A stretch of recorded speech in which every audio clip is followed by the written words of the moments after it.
ये स्टूडेंट, क्या आपका भी सपना है कि मात्र 2-3 दिन के अंदर आप भी चाहते हैं कि साइंस में हमारा 70 में 70 नंबर आ जाए, यानी पूरी तरह से आप अच्छा परसेंटेज पाना चाहते हैं, तो बिल्कुल उस परसेंटेज को पा सकते हैं। मैं बता दूं, यदि आपने इन तीनों वीडियो को नहीं देखा, आपको स्क्रीन पे दिखाई दे रहा है ये वायरल मॉडल पेपर है, इसका सोल्यूशन मैंने बताया है और यहाँ पे स्क्रीन पर आप एक एक करके वीडियो को देख सकते हैं। पार्ट 1 है फिजिक्स का, पार्ट 2 आपका क्या है केमिस्ट्री का है, और पार्ट 3 हमारा क्या है बायोलॉजी का है। बिल्कुल ये देख सकते वीडियो बिल्कुल वायरल भी है और वाकई में जो क्वेश्चन है काफी इंपॉर्टेंट है, और ऐसे ही प्रश्न आपको देखने के लिए मिलेंगे 4 अप्रैल 2022 को। और स्टूडेंट यहाँ पे मैं बता दूं कि इस वीडियो में मैंने जितने भी इंपॉर्टेंट हमारे जो केमिस्ट्री में पूछता है, यानी हमारा अभिक्रियाएं पूछता है, चाहे हमारा टिप्पणी पूछता है, जैसे संकलन अभिक्रिया पूछता है, प्रतिस्थापन अभिक्रिया पूछता है, दहन पूछता है, ऑक्सीकरण पूछता है, हाइड्रोजनीकरण पूछता है, यानी सभी प्रकार के मोस्ट हमारा 5-6 मैंने क्या किया टिप्पणी ले लिया है, और उन्हीं में से हमारा 4 अप्रैल 2022 को देखने के लिए मिलेगा। लेकिन मैं यहाँ पे बता दूं कि लास्ट वाला जो मैंने 3 लिया है, जो स्थापनीकरण है, आपका किंडवन है और एष्टीकरण है, उसको जरूर देखिए क्योंकि मोस्ट इंपॉर्टेंट होता है और उन्हें उस चीजों को लोग समझ नहीं पाते हैं। तो बिल्कुल आपको याद करने की भी जरूरत नहीं पड़ेगी, यदि आप ध्यान से देख लेते हैं तो सारी चीजें मैं यहाँ पे समझाने की कोशिश करूंगा,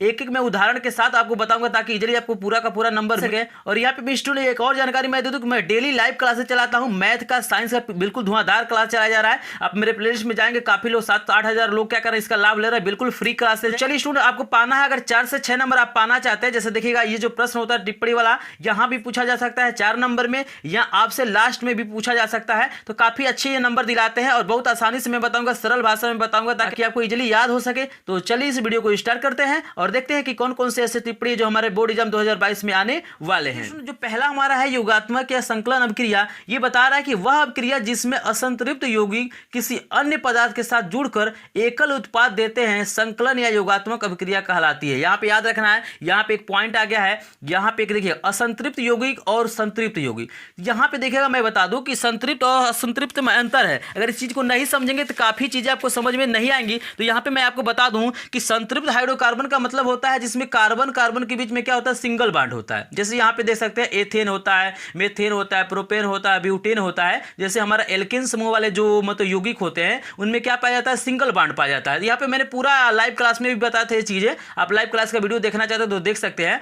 यहाँ पे जो इसमें सिंगल बॉन्ड होता है कार्बन कार्बन के बीच में, उन्हीं को हम लोग कहते हैं संतृप्त हाइड्रोकार्बन। और असंतृप्त का मतलब होता है जिसमें क्या होता है डबल बॉन्ड होता है या ट्रिपल बॉन्ड होता है, उसको हम लोग कहते हैं असंतृप्त हाइड्रोकार्बन। तो इसके बारे में आसानी से आप लोग समझ गए, यहाँ पे कोई कंफ्यूजन है बिल्कुल मैं एक्सप्लेन करके बताऊंगा, क्योंकि हमारे पास 2-3 दिन का ही टाइम है और मैं यहाँ पे ऐसा बताऊंगा कि आप 2-3 दिन में इसको तैयार कर सकते हैं। काफी इंपॉर्टेंट है, ये 4 से आपको 6 नंबर इजीली दिला सकता है और इसी में से 2022 में देखने के लिए टिप्पणी मिलेगा। तो यहाँ पे देखिए इसको समझ गए कि वह अभिक्रिया जिसमें असंतृप्त यौगिक किसी अन्य पदार्थ के साथ जुड़कर एकल उत्पाद देता है, संकलन या योगात्मक अभिक्रिया कहलाता है। यहाँ पे देखिएगा इसका उदाहरण आप ये भी लिख सकते हैं, या सिंपल भी आपको स्क्रीन पे दिखाई दे रहा है ये भी लिख सकते हैं, सिंपल उदाहरण भी लिख सकते हैं। यानी कहने का मतलब ये है कि जिसमें क्या हो, जो हमारा ये देखिएगा इधर जो हमारा होता है यानी बाएं तरफ जो होता है ये अभिकारक कहलाता है, और क्रिया करके जो बनाता है वो हमारा क्या होता है उत्पाद होता है। जैसे यहाँ पे एथीन हमारा क्या है अभिकारक है, एथेन हमारा क्या है यहाँ पे उत्पाद है। तो कहने का मतलब ये है यहाँ पे योगात्मक का मतलब होता है जोड़ना। जैसे देखिए 2 अभिकारक है, ये पहला हो गया ये दूसरा हो गया, ये दोनों मिल के हमारा क्या कर एकल उत्पाद बना रहे हैं। ये हमारा CH3 सिंगल बॉन्ड CH3, इसी को लिख सकते हैं C2H6 भी लिखा जा सकता है, इसी को हम लोग लिख सकते हैं C2H6। तो ये एथेन का निर्माण कर रहे हैं, तो ये अभिकारक 2 है, उत्पाद हमें एकल मिल रहा है। उसी प्रकार आप लोग देख सकते हैं C+O2 गिव्स CO2, तो यहाँ भी क्या है अभिकारक 2 है और उत्पाद हमारा क्या हो रहा है एक ही हो रहा है। तो इस प्रकार की जो अभिक्रियाएं होती हैं उन्हें हम लोग क्या कहते हैं योगात्मक क्रिया कहते हैं। लेकिन देखिएगा ये जो उदाहरण यहाँ पे दिया गया है ये योगात्मक के लिए भी काम करेगा और ये हमारा संकलन अभिक्रिया के लिए काम करेगा, और अब समझ लीजिए यहाँ पे ये जो उदाहरण है हमारा हाइड्रोजनीकरण के लिए भी काम करता है। तो यहाँ पे सिंपली अगर आपसे हाइड्रोजनीकरण पूछता है तो उसको भी हम आसानी से लिख सकते हैं। यहाँ पे देखिएगा अभी इस समीकरण को मैं समझाऊंगा। ये कह रहा है निकिल या PD उत्प्रेरक की उपस्थिति में असंतृप्त हाइड्रोकार्बन को हाइड्रोजन से क्रिया कराकर संतृप्त हाइड्रोकार्बन में बदलना हाइड्रोजनीकरण कराता है। बिल्कुल आसानी से समझ सकते हैं। असंतृप्त का मैंने बता दिया जिसमें क्या होता है डबल बॉन्ड होता है या ट्रिपल बॉन्ड होता है। संतृप्त का मतलब होता है जिसमें केवल सिंगल बॉन्ड होता है। तो यहाँ पे एग्जांपल आप देख सकते हैं, यहाँ पे एथीन लिखा गया, एथीन का जो हमारा सामान्य सूत्र होता है CnH2n होता है, यानी अगर कार्बन की संख्या 2 है तो यहाँ पे जो हाइड्रोजन की संख्या 4 हो जाएगी। तो यहाँ पे देखिएगा 2 कार्बन है और यहाँ पे क्या है 4 हाइड्रोजन, यानी इसको हम सिंपली बोल सकते हैं C2H4। तो C2H4 को हम लोग एथीन कहते हैं और ये क्या होता है एल्किन समूह का होता है। तो यहाँ पे देखिए इसी को हम लोग कहेंगे असंतृप्त हाइड्रोकार्बन भैया, जिसमें डबल बॉन्ड या ट्रिपल बाड आता है वो हमारा क्या होता है, असंतृप्त होता है, और जिसमें सिंगल बाड होता है वो हमारा क्या होता है, संतृप्त होता है। इजीली इस चीज को समझ रहे हैं? अगर इस चीज को समझ रहे हैं तो यहाँ पे तीन चीजें आपको क्लियर हो जाएंगी। योगात्मक अभिक्रिया आएगा तब भी लिख लेंगे, संकलन आएगा तब भी लिख लेंगे, और हाइड्रोजनीकरण आ जाएगा तब भी लिख लेंगे। तो मैं बिल्कुल ऐसे ही यहाँ पे टिप्पणी बताऊंगा, एक एक में दो दो तीन तीन मैं टिप्पणी बताऊंगा ताकि आपको इजीली याद हो सके। लेकिन इसमें यहाँ पे मैं एक चीज आपसे बोलना चाहूंगा कि वीडियो बनाने में काफी मेहनत लगता है, मटेरियल को ढूंढना पड़ता है और काफी परिश्रम करना पड़ता है। तो प्लीज एक बार सपोर्ट कीजिएगा। अगर चैनल पे नए होंगे चैनल को सब्सक्राइब कीजिएगा। मैं क्योंकि मैं फ्री में 2 से 3 घंटे का लाइव क्लास चलाता हूं। आप मेरे प्लेलिस्ट में जाएंगे तो वहां पे मिल जाएगा। 8 से 9 हजार लोग क्या करें, इसका लाभ उठा रहे हैं। ठीक है ना? तो एक बार लाइक भी कर दीजिएगा, शेयर भी कर दीजिएगा, सब्सक्राइब भी कर लीजिएगा। ठीक है ना? मुझे कहने की जरूरत नहीं है। अगर आपको अच्छा कंटेंट लगेगा तो आप जरूर करेंगे। यहाँ पे देखिएगा, समझ गए ना? यहाँ पे आपको दिखाई दे रहा है ये डबल बॉन्ड वाला एथीन है। जब हाइड्रोजन से क्रिया कर रहा है निकिल उत्प्रेरक की उपस्थिति में तो ये क्या हो रहा है, सिंगल बॉन्ड में टूट जाएगा। यानी कहने का मतलब ये है कि असंतृप्त हाइड्रोकार्बन जब हाइड्रोजन से क्रिया कर रहा है निकिल की उपस्थिति में तो ये क्या हो रहा है, हमारा संतृप्त हाइड्रोकार्बन में टूट जा रहा है। तो इसी क्रिया को हम लोग हाइड्रोजनीकरण भी बोल सकते हैं, इसी को हम लोग योगात्मक अभिक्रिया भी बोल सकते हैं, या इसी को हम लोग अभिक्रिया भी बोल सकते हैं। काफी इंपॉर्टेंट होता है, तीनों में से कोई भी हमारे एग्जाम में आ सकता है। इस समीकरण को आप याद कर सकते हैं। यहाँ पे सिंपल चाहे तो लिख सकते हैं C2H4 + H2 गिव्स C2H6, ऐसे भी लिखा जा सकता है। इसमें कोई दिक्कत नहीं है, संरचना सूत्र के रूप में लिखा गया है। इसके बारे में मैंने पूरा डिटेल में बताया है। तो इजीली आप मेरे प्लेलिस्ट चेक करेंगे तो वहां पे काफी चीजें आपको मिल। आशा है कि यहाँ पे आपको योगात्मक अभिक्रिया, संकलन अभिक्रिया और हाइड्रोजनीकरण समझ में आ गया होगा। परिभाषा आएगा तो इजीली लिख देंगे। आप याद कर लीजिएगा, सिर्फ C2H4 + H2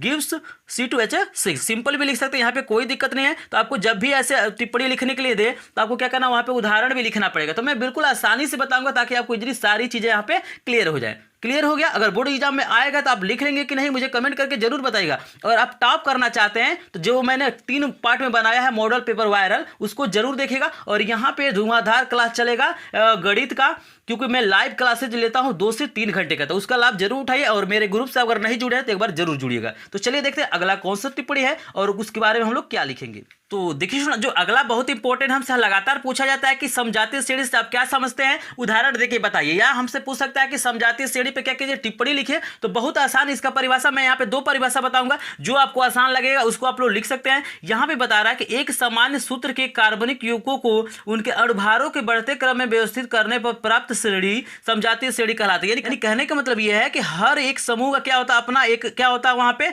सामान्य सूत्र होता है। जैसे एल्केन का हमारा होता है CnH2n+2, एल्किन का होता है CnH2n, और जो एल्काइन होता है उसका होता है CnH2n-2। ठीक है ना? तो वहां पे जब मान को रखेंगे तो इजीली आपका जो मान निकलता है, जैसे मान लीजिए एल्केन समूह के जो तत्व होते हैं, यहाँ पे मैं दिखा देता हूं कि इसका जो सामान्य सूत्र होता है CnH2n+2 होता है। और यहाँ पे जब n क्या होता है, कार्बन परमाणु की संख्या, जब n का मान 1 रखेंगे तो आपको कितना मिलेगा, यहाँ पे C का मान तो 1 हो जाएगा, और यहाँ पे 2 एकम 2 दूध चाहिए, यानी CH4 जिसको हम लोग मेथेन कहते हैं। फिर हम क्या रखेंगे, 2 रखेंगे तो हमारा C2H6 मिलेगा। यहाँ पे n की जगह पे 3 रखेंगे तो C3H8 मिलेगा। इस तरह से करके methane, ethane, propane, butane, pentane, hexane इत्यादि मिलते रहते हैं। और यहाँ पे देखिएगा ये जो भी है बढ़ते हुए अणुभारों के क्रम में दिख रहा है। यहाँ पे 1 है तो यहाँ पे 2 हो गया, यहाँ पे 3 हो जाए। इस तरह से रखेंगे तो आपको बढ़ता जाता है। तो आप कोई भी उदाहरण लिख सकते हैं, एल्केन का लिख सकते हैं, एल्काइन का लिख सकते हैं, आप लिख सकते हैं एल्कीन का लिख सकते हैं, हैलोजन परिवार का लिख सकते हैं, आप एल्कोहल का लिख सकते हैं, वो लिख सकते हैं। एग्जाम्पल आपको समझ में आ रहा है? यहाँ पे मैंने नोट भी कुछ लिखा है, इसको भी देख लीजिए। कह रहा है इनमें 2 निकट सदस्यों के बीच CH2 का अंतर होता है। बिल्कुल यहाँ पे देख सकते हैं CH2 का अंतर मैं दिखा देता हूँ।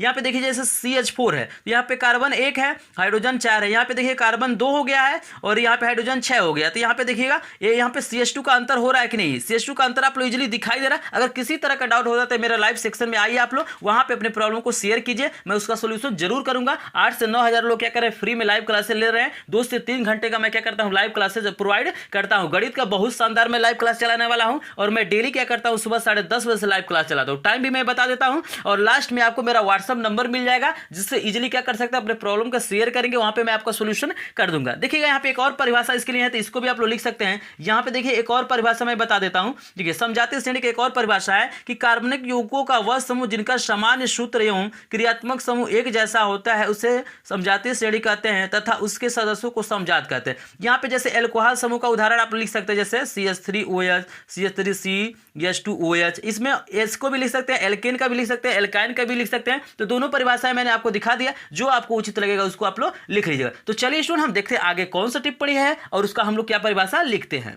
तो देखिए अगला जो हमारा मोस्ट इंपॉर्टेंट होता है दहन होता है। दहन बहुत बारी पूछा जाता है, इसका परिभाषा बहुत आसान है और इसका समीकरण भी आसान है। चलिए इसको याद कर लेंगे। यहाँ पे कुछ नोट लिखा है मैंने, उस नोट को जरूर ध्यान से देखिएगा। अगर उस नोट को लिखते हैं तो काफी अच्छा आप क्या कर सकते हैं, एग्जामिनर के प्रति अट्रैक्शन दिखा सकते हैं और बिल्कुल खुश होकर आपको 70 में 70 नंबर भी दे सकता है, क्योंकि मैं बहुत अच्छे ढंग से क्या क्या इन चीजों को लिखा हूं, बहुत रिसर्च किया, उसके बाद मैं क्या करता हूं, वीडियो प्रोवाइड करता हूं। तो यहाँ पे देखिए दहन की परिभाषा हम क्या लिखेंगे। दहन का मतलब देखिएगा अधिकांश ईंधन कार्बन तथा इसके यौगिक होते हैं जिनके वायु में अधिक यानी ऑक्सीजन में जलाने पे प्रचुर मात्रा में उष्मा, प्रकाश तथा कार्बन डाइऑक्साइड उत्पन्न होता है। जैसे आप कोयला जानते हैं, जब कोयला को जलाया जाता है तो बहुत अधिक मात्रा में क्या करता है, हमें प्रकाश देता है, उष्मा देता है और उसमें से क्या होता है, कार्बन डाइऑक्साइड निकलता है। इजीली सबको पता है, क्योंकि कोयला को जो आप जलाएंगे देखते हैं ना कितना हीट देता है। कोयले पर क्या किया जा सकता है, बहुत सारी चीजें काम में लाया जाता है। कोयला क्या करता है, बहुत अधिक एनर्जी देता है, यानी उष्मा क्या होता है, वो बहुत अधिक देता है। तो परिभाषा बहुत आसान है और जानते हैं जब भी दहन किया जाता है, जलाया जाता है तो वहां पे ऑक्सीजन की उपस्थिति होती है। बिना ऑक्सीजन के कोई चीज क्या हो सकता है, जल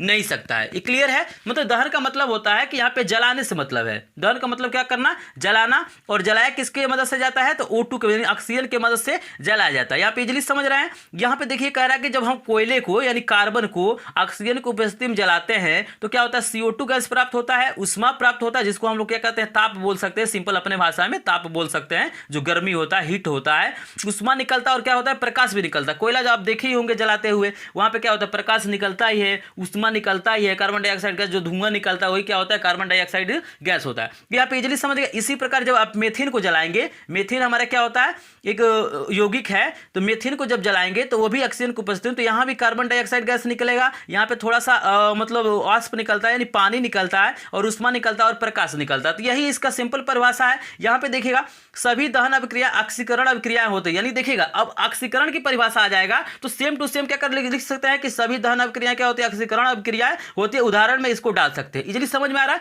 यानी जितनी भी दहन अभिक्रिया है वो क्या होती है, ऑक्सीकरण भी होती है। तो आपको एग्जांपल यहाँ पे रटने की जरूरत नहीं, एक एग्जांपल से बहुत सारी चीजों को मैं क्या करता हूँ, बताता हूँ। लेकिन लास्ट वाला टिप्पणी जरूर देखिएगा, वीडियो को लास्ट तक देखेंगे तभी मैं मानूंगा कि आपने सपोर्ट किया है और मैं क्या करूंगा, ऐसी वीडियो आपको प्रोवाइड करता रहूंगा। तो बिल्कुल सपोर्ट कीजिए। अगर पसंद आएगा तरीका, अगर ऐसा टिप्पणी आपको पसंद आ रहा है तो प्लीज एक बार लाइक कीजिएगा, चैनल पे नए हो तो सब्सक्राइब भी कीजिएगा ताकि मुझे मोटिवेशन मिले। तो मैं क्या करूँ, इसी तरह के कंटेंट आपको प्रोवाइड करता रहूंगा। अब मैं यहाँ पे एक चीज और बताना चाहूंगा कि 15+ यहाँ पे 11th का भी क्लास स्टार्ट हो जाएगा, तो आप लोग उसको भी ज्वाइन करिएगा। बिल्कुल लाइव क्लास चलाया जाएगा। आपको जैसे ऑफलाइन कोचिंग पढ़ाया जाता है, बिल्कुल ऑनलाइन कोचिंग वैसे ही प्रोवाइड किया जाएगा। तो चलिए देखते हैं अगला कौन सा टिप्पणी है और उसके बारे में हम लोग क्या लिखते हैं।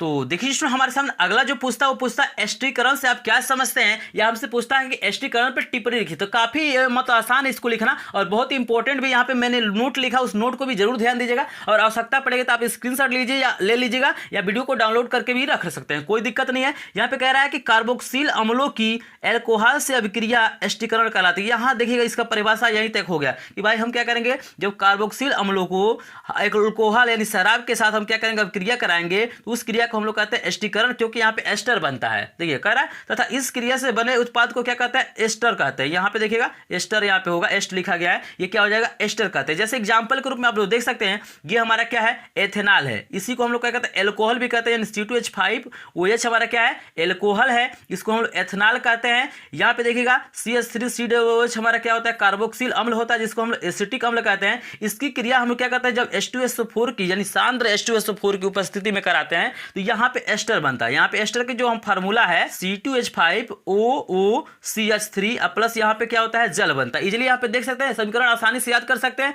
यहाँ पे कुछ नोट भी देख लीजिए, यहाँ पे नोट आप लोग देख लीजिए। नोट बता रहा है कि सांद्र H2SO4 की उपस्थिति में एथिल अल्कोहल तथा एसिटिक अम्ल की अभिक्रिया कराने पर एथिल एस्टेट तथा जल बनता है। इसी क्रिया को हम लोग क्या कहते हैं, एस्टीकरण कहते हैं। यानी जहां पे एस्टर का निर्माण होता है उसी को हम लोग क्या कहते हैं, एस्टीकरण कहते हैं।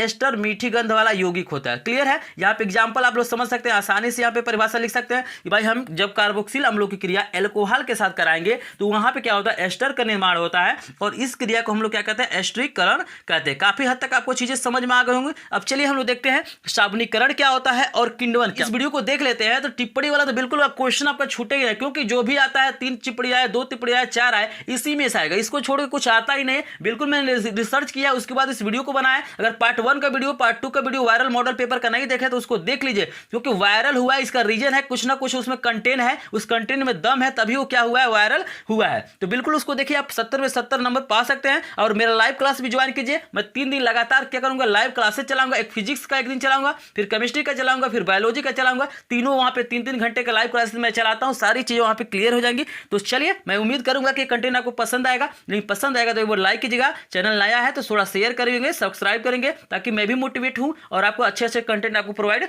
कर सकूं। तो चलिए देखते हैं अगला हमारा साबुनीकरण किसे कहते हैं।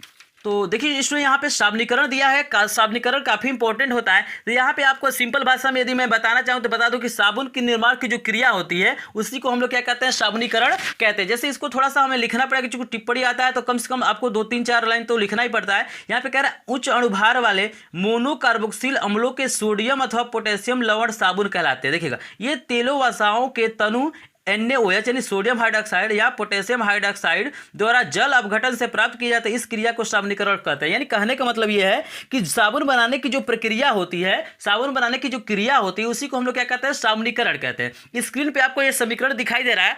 अगर आप चाहते हैं तो समीकरण को लिख सकते हैं। अगर बोर्ड एग्जाम में आपको याद नहीं है तो बस इतना लिख देंगे, तभी आपको कुछ ना कुछ नंबर यहाँ पे मिल जाएगा। चलिए अगला मोस्ट इंपोर्टेंट होता है हमारा किंडोन। तो चलिए देखते हैं किंडोन के बारे में हम लोग क्या लिखेंगे। तो देखिए सुना, किंडोन कह रहा है यह एथेनॉल के निर्माण की सबसे पुरानी विधि, एथेनॉल जो मैंने बताया था आपको C2H5OH। तो इसी क्रिया के द्वारा क्या किया जाता है, शराब को बनाया जाता है। यानी जो हमारा एल्कोहल होता है इसी क्रिया द्वारा क्या किया जाता है, बनाया जाता है। कह रहा है कि इस विधि में एथेनॉल के निर्माण शर्करा एवं स्टार्च के किण्वन के द्वारा किया जाता है। यह एक धीमी जैविक क्रिया है, यानी जो क्रिया है यह काफी लंबे समय लेता है। क्या होता है, एथेनॉल यहाँ पे बनता है। मैं यहाँ पे समीकरण भी दिखाऊंगा, यहाँ पे कितने प्रोसेस में क्या होता है इसका निर्माण होता है। तो यहाँ पे देखिएगा, यहाँ पे बता रहा है कि यह धीमी प्रक्रिया है। कह रहा है यह क्रिया खमीर या विषाणुओं द्वारा पूर्ण होती है। यहाँ पे एग्जांपल के रूप में समीकरण देखिए, यहाँ पे देखिए इसका समीकरण आप लोग इजीली याद कर सकते हैं। नहीं तो इसके अलावा मैंने क्या किया, यहाँ पे स्क्रीन पे एक और समीकरण लगा दिया है जो भी लिख सकते हैं। तो मुझे आशा इसमें आपको किंडोन भी समझ में आ गया हो। काफी इंपॉर्टेंट भी, अगर किसी भी तरह का दिक्कत होता है तो मुझे कमेंट करके इसी वीडियो में बता दीजिएगा। इसी वीडियो में बता देंगे कि सर ये पॉइंट समझ में नहीं आता, ये टिप्पणी नहीं समझ में आया, तो मैं लाइव क्लास में भी क्या करूंगा, उसको बताने की कोशिश करूंगा। ठीक है ना। तो 2-3 घंटे का मैं डेली लाइव क्लासेस लेता हूं, तो एक बार ज्वाइन करिए। अगर इसमें कोई भी पॉइंट आपको समझ ना आया, कोई भी टिप्पणी ना समझ में आया, तो मुझे कमेंट करके अभी का अभी बता दीजिए, ताकि 2-3 दिन का जो समय उसमें मैं पूरा का पूरा आपका सिलेबस कंप्लीट करा सकूं।